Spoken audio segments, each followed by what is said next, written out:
Well, welcome. My name is Kendra Thompson. I'm the executive assistant for the Northwest Iowa Symphony Orchestra. And with me today for this interview are Dr. Onsby Rose, who's Dort music faculty and principal conductor of NYSO. And also we welcome Lindsay Kesselman, who's a soprano vocalist and will be joining us, we're so thrilled, on April 18th for NYSO's spring concert. So welcome to you both. Thank you so much. Yeah, and I'll just jump right into these questions. Lindsay, you are a soprano vocalist who's performed in a variety of settings for a number of stages. Can you just tell us a little bit about that? What started you on this path?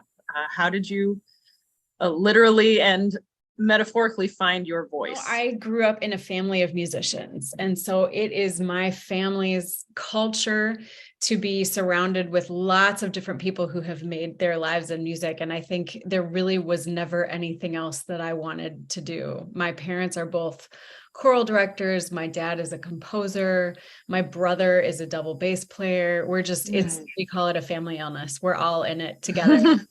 So when I was a kid, I was singing in choirs. I was part of theater productions. I was taking piano lessons. It was a given in my world. And I'm so grateful because I got to see so many wonderful examples of how people do this and how people kind of make their own way in this world. So, my dad was on a college music faculty for 41 years. Wow. My mom was a voice teacher and a singer, and then became a conductor. And then she became the artistic director of a youth chorus outside of Chicago, the Glen Ellen Children's Chorus, that I spent 9 years singing in and touring the world with her. So I was very fortunate. I had a lot of great opportunities. And I remember writing in my diary when I was 6 that I wanted to be a conductor like my dad. There are lots of other things that I love to do in life, but in terms of the calling part of it, I was always called towards music.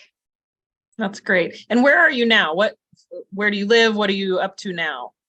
I live in Charlotte, North Carolina, and I am a full-time freelancer. So I sing all over the world. I'm fortunate to specialize in contemporary music. I love working with composers who are still alive and writing today to bring new projects to life for the first time. So I love the sort of creative, collaborative work of working openly with composers that I trust and who trust me.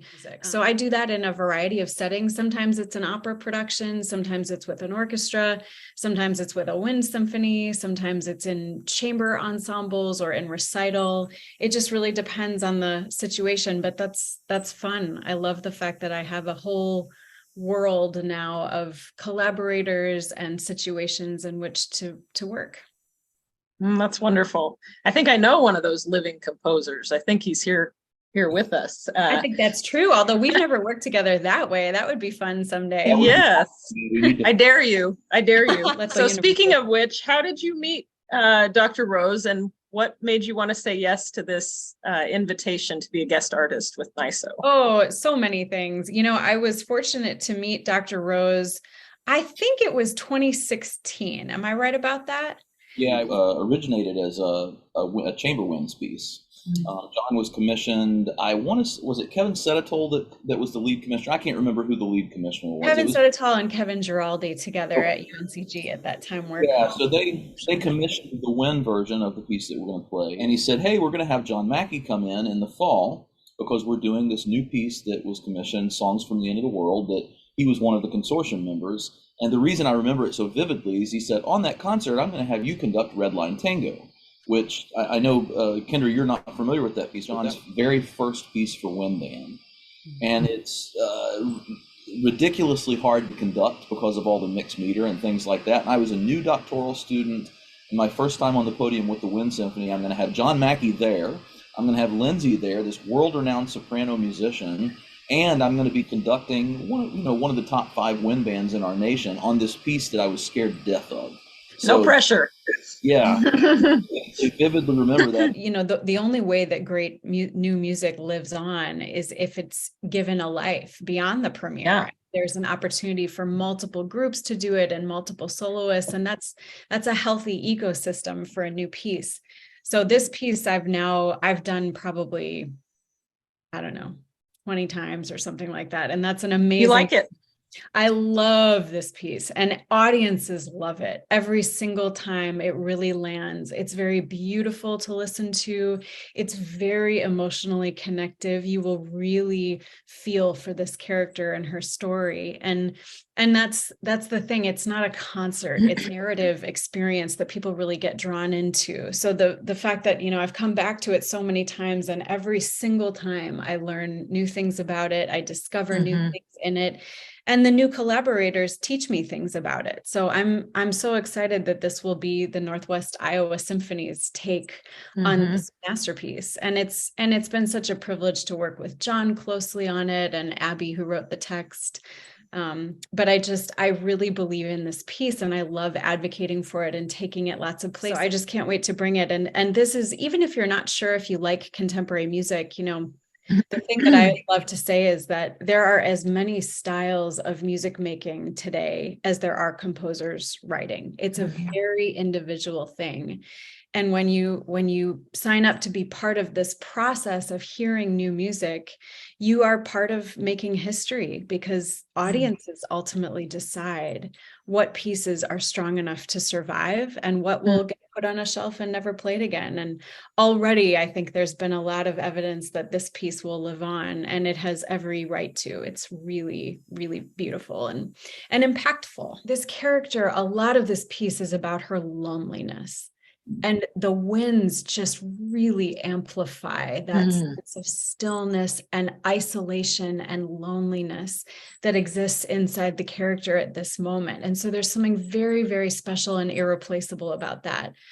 When you add strings, I think what you gain is, this piece is about Calypso, the nymph who's been banished to an island by the gods who got angry at her for the rest of eternity. So she's an immortal being living all alone on an island. And there's already a lot of loneliness there. But I think the strings add this kind of wide open expansiveness feeling that emphasizes how small she is compared to the endless horizon in front of her. It's a piece that people walk away talking about, thinking about, wanting to relive. I think people will be surprised at the power of the reaction they will have to it. I think it's a huge testament to John as well. My composition study and learning primarily was with David Maslenka, and one of the things that he mentioned to me one time is that he told me, good music, it's good music, any instrumentation, you can make that still good music. If it's bad music, that's not the case. And the fact that this has been so successful and is so beautiful in both the chamber wind setting as well as the chamber orchestra setting is a testament to John's true talent as a composer. I totally agree. And he is especially an orchestration genius. How did you originally meet John? I don't know that I've ever asked you that before. I met him in 2013. We were both participating in a performance at Michigan State with the Wind Symphony there and Kevin Sedatal. We were putting together a program that we would then tour to Carnegie Hall. And on that concert, I was singing the wind transcription of John Corigliano's Mr. Tambourine Man. Right. 7 poems of Bob Dylan, which is also an incredible masterpiece. I think after the performance, I said, "Hey, do you have any music for voice? I don't think I know of any." And he was like, "No." And I think the only songs I've ever written were for a college girlfriend. And I think I burned those. I don't think they exist anymore. So I said, "Well, hey, you should just think about it sometime." And that was it. That was all we discussed. And then the next thing, Kevin Sedatal and Kevin Giraldi commissioned him started a consortium to commission him to write the songs. And this is a genius level artist who can do it. It's so idiomatic and friendly to the singer.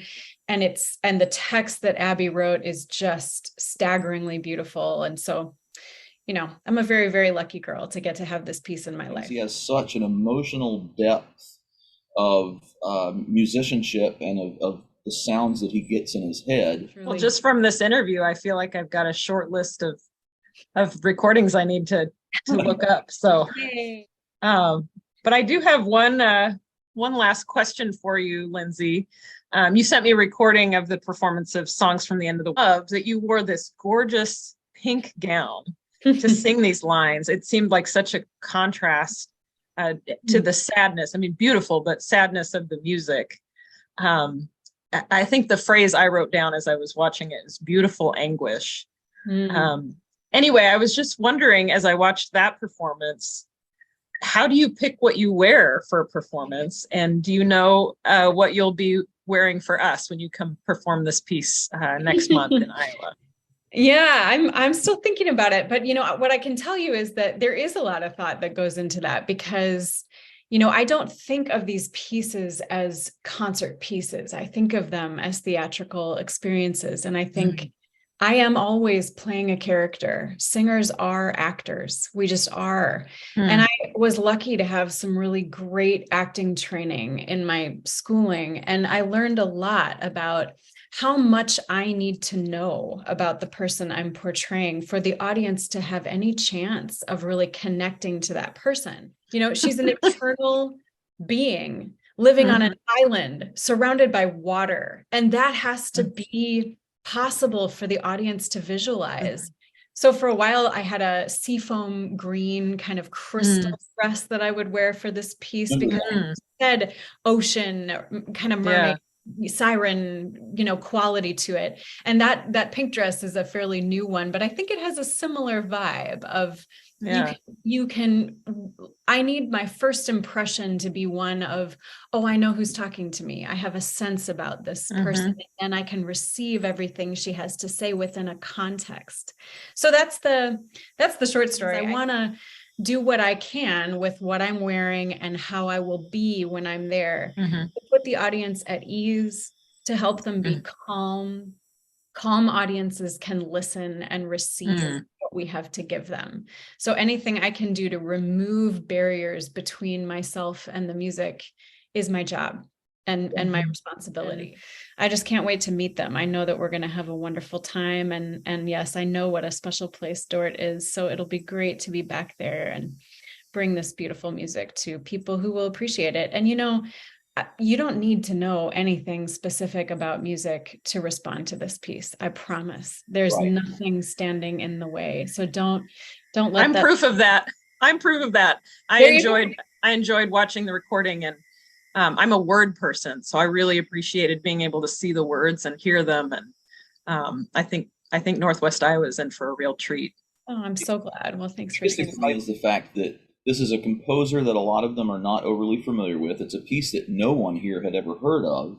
And it's been interesting to watch over the course of our rehearsal cycle so far at them be drawn into the piece. We presented it between two very standard, well-known, we're opening with Overture to Candide, and then, the big second half is Pictures of an Exhibition. With this, on the end of the first half, what a great way to present it to them with two pieces that I know they'll love because they're very familiar with, and then this new piece that hopefully they'll walk away saying, wow, I can't wait until we can have that played again here.